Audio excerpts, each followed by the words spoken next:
Halo guys, welcome to Ade Riki. Kali ini Ade Riki akan membahas sebuah film yang berjudul Kung Fu Cool Master. Film ini menceritakan tentang para kumpulan sekte yang merebutkan senjata legendaris, yaitu pedang langit dan golok pembunuh naga. Bagaimana kelanjutannya? Yuk tonton dulu yang ini. Whoa, looking at my drip, looking at your drip. Whoa, mommy look at me, oh I'm killing it. Whoa. Film ini diawali dengan Jiang Xuesan bersama keluarganya yang tinggal di Pulau Es dan Api. Jiang Xuesan memiliki istri yang bernama Ying Susu dan anaknya Jiang Wuji. Di sini Jiang Xuesan berpamitan kepada Singa Emas untuk meninggalkan pulau tersebut. Jiang Xuesan mengajak keluarganya ke perguruan Wudang, sehingga Singa Emas pun mengizinkannya. Dalam perjalanan, secara kebetulan mereka bertemu seorang anak dan ibunya yang sedang mengalami luka dalam. Wuji pun memberikan sebuah giok untuk menenangkan gadis kecil yang sedang menangisi ibunya itu. Sementara ayahnya Wuji mengobati luka dalam ibu tadi.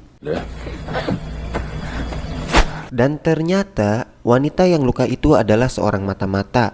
Namun setelah melaporkan bahwa Jiang Xuesan sudah keluar, ia dibunuh. Sementara anaknya dibawa oleh sekte yang bernama Min Jie.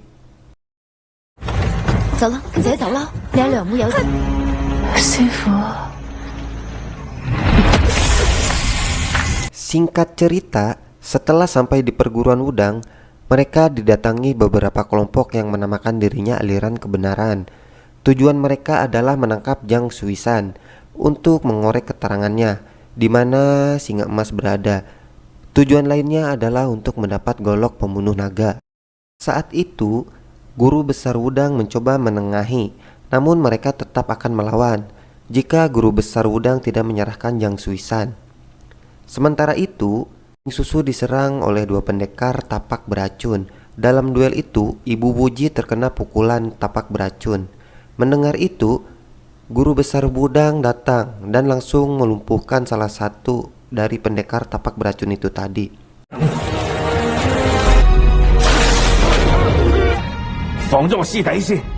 Saat mau dibunuh, rekan satunya menyandra Wuji dan mengajukan pertukaran sandera. Namun, setelah sandera diberikan, Wuji terkena pukulan tapak beracun dan dua pendekar itu akhirnya kabur. Setelah mengetahui istri dan anaknya terkena pukulan tapak beracun, Jiang Xuesan meminta izin gurunya untuk melawan orang-orang tersebut.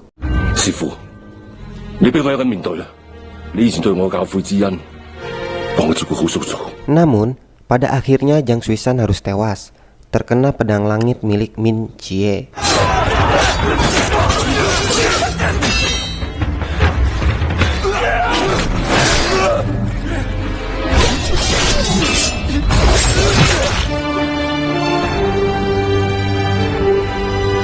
Akhirnya sang guru besar pun dapat menyita pedang langit dan mengusir para pendekar yang ada di tempat itu. Saat Wuji diobati kakek guru, dia mengatakan bahwa luka pukulan tapak beracun hanya bisa diobati dengan jurus 9 matahari. Tetapi kakek guru tidak menguasai jurus itu karena murid Wudang saat itu tidak boleh mempelajari kitab Rusia yang di dalamnya terdapat jurus 9 matahari. Dan akhirnya kakek mengajak Wuji ke tempat penyimpanan kitab. Kakek mengatakan, "Kau boleh melihat seluruh kitab yang ada di ruangan ini." Ternyata kakek sengaja mengajak Wuji ke tempat ini agar Wuji dapat mempelajari kitab Rusia, yang dimana kitab itu terdapat jurus 9 matahari. Kakek guru pun kemudian menggetarkan seluruh ruangan untuk menampakkan kitab tersebut. Dan benar saja, Wuji pun menemukan kitab tersebut. Suatu hari, saat Wuji akan istirahat di kantin, ia mendapat bullying oleh kakak seperguruannya. Bahkan murid senior Wudang mengatakan Ibu Wuji adalah seorang wanita iblis. Mendengar itu, Wuji pun marah. Namun di situ Wuji malah dikeroyok sama murid Wudang lainnya.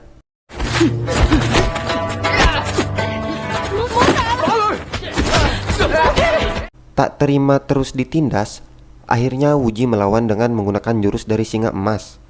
Semuanya pun dibuat tak berdaya.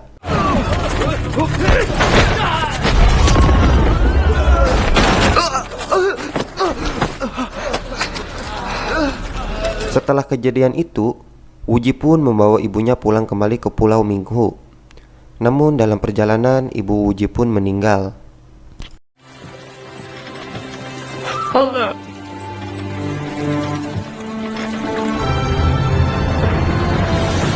Wuji pun akhirnya sampai ke Pinghu.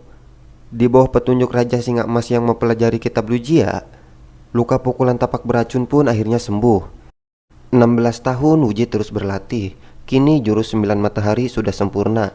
Ia pun memutuskan untuk mencari kedamaian untuk ayahnya. Saat istirahat di sebuah warung, tak sengaja Wuji mendengar para pendekar jahat sedang membicarakan kematian orang tuanya. Tiba-tiba, salah satu pendekar yang ada di tempat itu dilempar sesuatu oleh seseorang wanita bercadar merah. Mengetahui ada seseorang pengganggu, pendekar itu pun mengejarnya. Terjadilah pertarungan.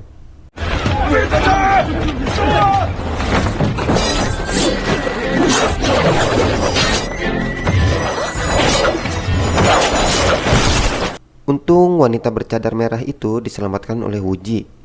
Wanita bercadar merah itu bernama Xiao Chou. Ia mengaku dari murid aliran Ming yang paling tidak berguna. Malam harinya, mereka menguping seseorang yang selalu memakai penutup kepala. Ternyata itu adalah Cheng Hun.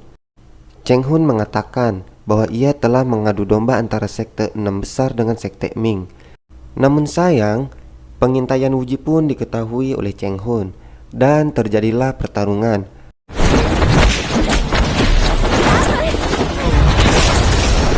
Kehebatan Wuji membuat Cheng Hun dan tapak beracun kewalahan. Namun sayang, Xiao Chou terluka terkena tapak beracun. Wuji pun segera membawa Xiao Chou pergi ke Kuan Mingting. Dalam perjalanan, tak sengaja mereka bertemu dengan gadis yang pernah ia kasih giok. Gadis itu bernama Jiro. Mereka juga membawa seorang wanita yang sedang terluka. Mereka pun mengaku murid dari sekte Minxi yang baru saja bertarung melawan sekte iblis atau sekte Ming. Sementara itu dari sekte Emei kedatangan tamu sekte Wudang, datang mengembalikan pedang langit yang sebelumnya disita oleh guru besar Wudang. 6 sekte besar tengah berkumpul sedang membahas untuk melakukan penyerangan ke sekte Ming. Cheng Kun membuat sebuah ide dengan membuat penyamaran sebagai cucu Raja Elang, yaitu Wuji. Kalau Wuji palsu sudah ketemu Raja Elang, maka akan mudah membunuhnya. Namun, pembahasan mereka pun didengar oleh Raja Kelawar, yang dimana Raja Kelawar ini adalah bagian dari kelompok sekte Ming. Dan di sini terjadilah pertarungan.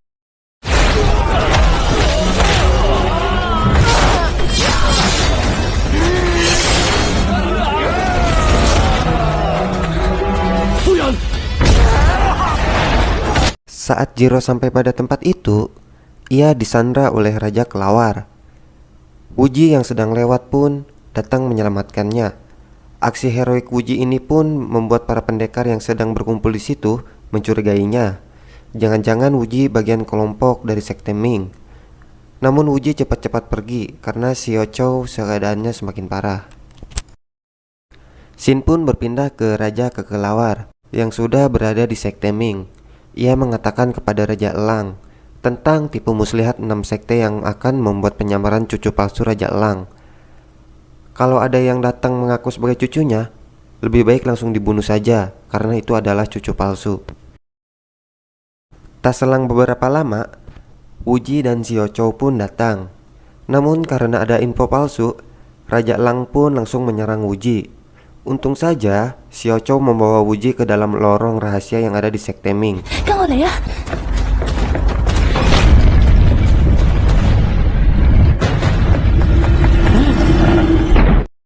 Kemudian datang seorang prajurit sekte Ming yang melaporkan bahwa gabungan sekte besar sudah datang menyerang. Raja Elang pun segera datang dan memimpin pasukannya. Sementara Cheng Kun berhasil menyusup masuk ke sekte Ming. Ia pun langsung menyerang Raja Kelelawar dan Yang Xiao. Namun ia tidak sendirian. Ia dibantu 2 pendekar tapak beracun dan langsung melukai Raja Kelelawar dan Yang Xiao.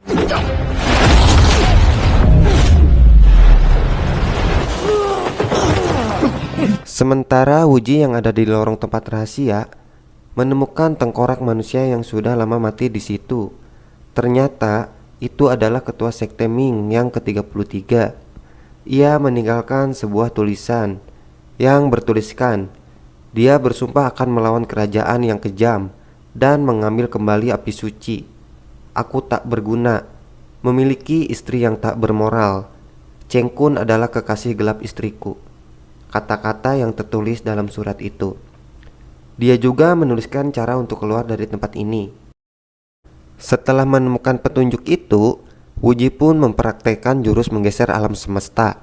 Karena Wuji sudah didasari ilmu jurus 9 matahari, ia pun dengan mudah menguasai jurus tersebut. Sementara di luar, Raja Elang terdesak dan dikejar sampai masuk ke markas sekte Ming. Di sini Raja Elang menantang musuh 1 lawan 1, namun musuh maunya keroyokan. Sementara Wuji yang telah sukses menguasai jurus menggeser alam semesta, Wuji langsung menggunakan jurus tersebut untuk memindahkan racun yang ada di Xiao Chou ke objek lain. Xiao Chou pun akhirnya sembuh. Xin pun berpindah ke Raja Elang yang sedang bertarung 1 lawan 1 dengan kelompok anggota 6 besar. Di sini, Raja Elang pun harus tertusuk oleh murid dari perguruan Wudang. Namun Raja Elang masih kuat menahannya. Perguruan Wudang pun menyatakan salut atas kekuatan Raja Elang ini.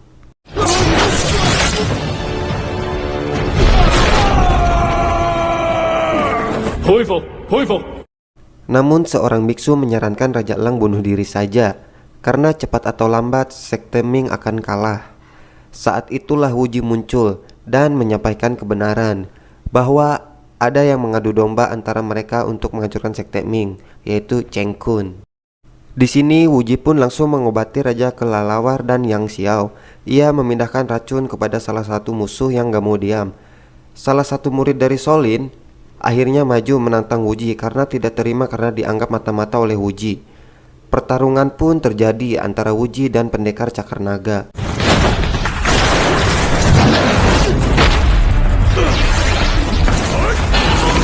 Awalnya Wuji hanya menahan serangan, akan tetapi sebenarnya Wuji sedang mengamati serangan jurus cakar naga dan ingin menirunya.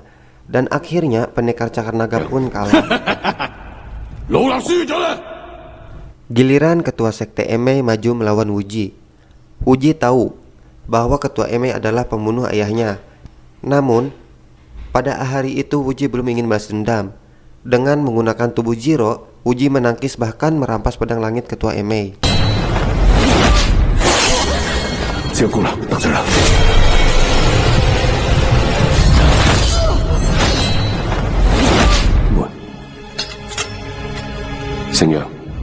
Wuji kemudian memberikan pedang langit itu kepada Jiro. Namun, ketua Emei menyuruh Jiro untuk menusukkan pedang tersebut kepada Wuji.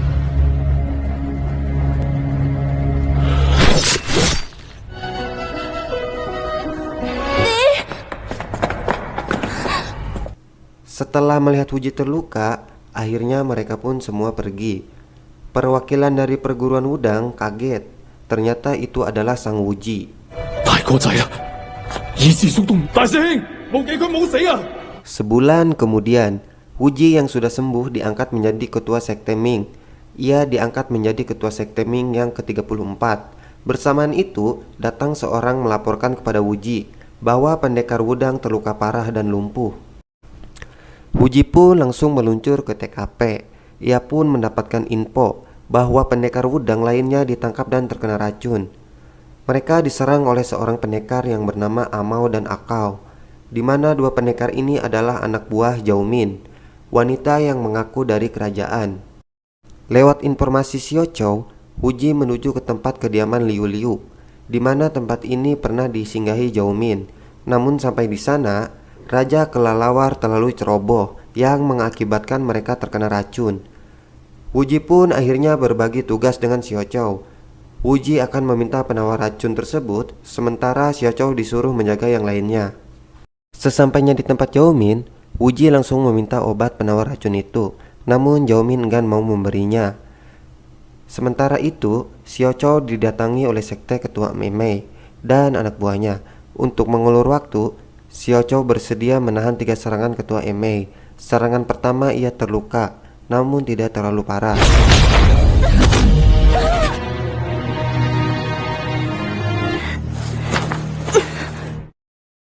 Scene pun berpindah kepada Wuji yang berusaha membuat Jomin mabok udara karena begitu sulitnya minta penawar itu. Dan pada akhirnya Jomin bersedia memberikan obat penawar itu. Namun ada 3 permintaan yang harus dipenuhi oleh Wuji. Tanpa pikir panjang, Wuji pun langsung menerimanya.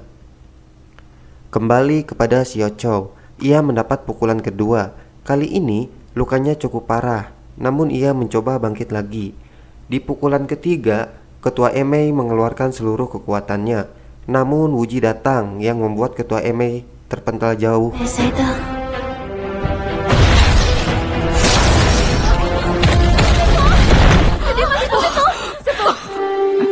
走得好。 Setelah memberikan penawarnya, akhirnya Wuji berencana menuju Shaolin karena luka paman ke-6 Wudang ini adalah luka jurus Shaolin. Sedangkan anggota sekte Emei membawa gurunya pergi. Namun di tengah jalan mereka dihadang oleh pendekar tapak beracun dan mereka pun ditangkap.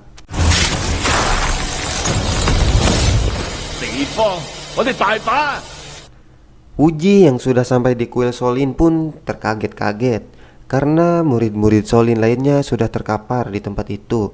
Ada tulisan yang bertuliskan, "Musnahkan Shaolin, hancurkan Wudang, tertanda sekte Ming." Mengetahui tulisan itu, Wuji pun langsung menuju perguruan Wudang. Sementara itu di perguruan Wudang, kakek guru mendapat laporan dari seorang biksu bahwa semua murid Shaolin telah terbunuh. Namun ternyata biksu tersebut mencoba membunuh kakek guru. Untung saja guru ini sigap menangkisnya. Tiba-tiba seorang biksu itu dibunuh oleh seorang murid Wudang yang bernama Jingsu. Jingsu meminta maaf karena tidak bisa melindungi saudara-saudaranya. Namun ternyata Jingsu mempunyai niat membunuh kakek gurunya.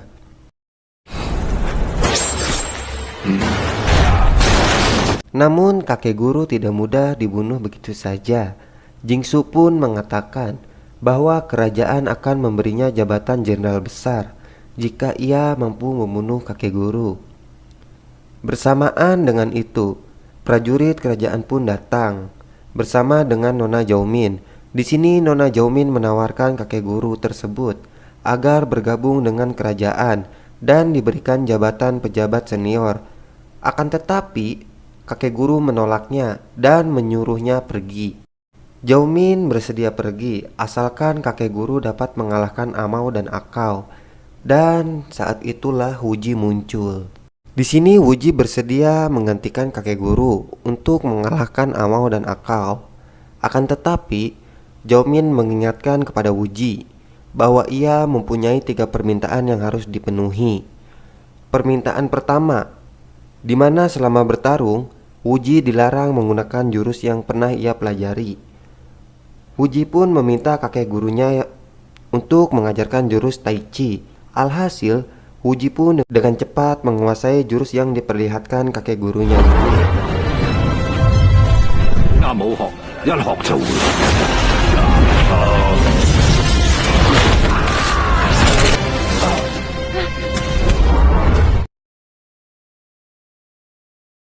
Setelah Amao kalah, kini giliran Akao yang membawa pedang langit rampasan dari Ketua Emei.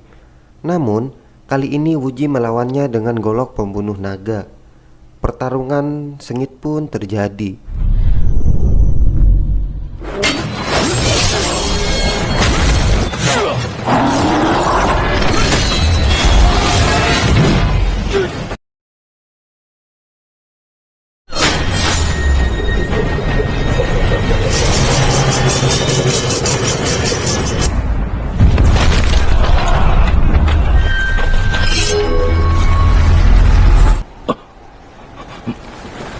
Dan akhirnya Akao pun tewas. Modar atasnya.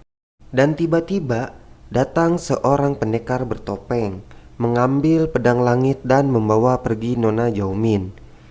Nona Jaumin berkata, jika ingin menyelamatkan 6 partai besar, datanglah ke Datu. Dan film pun selesai.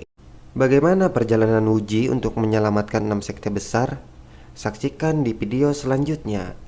Saya Aderiki izin pamit, bye.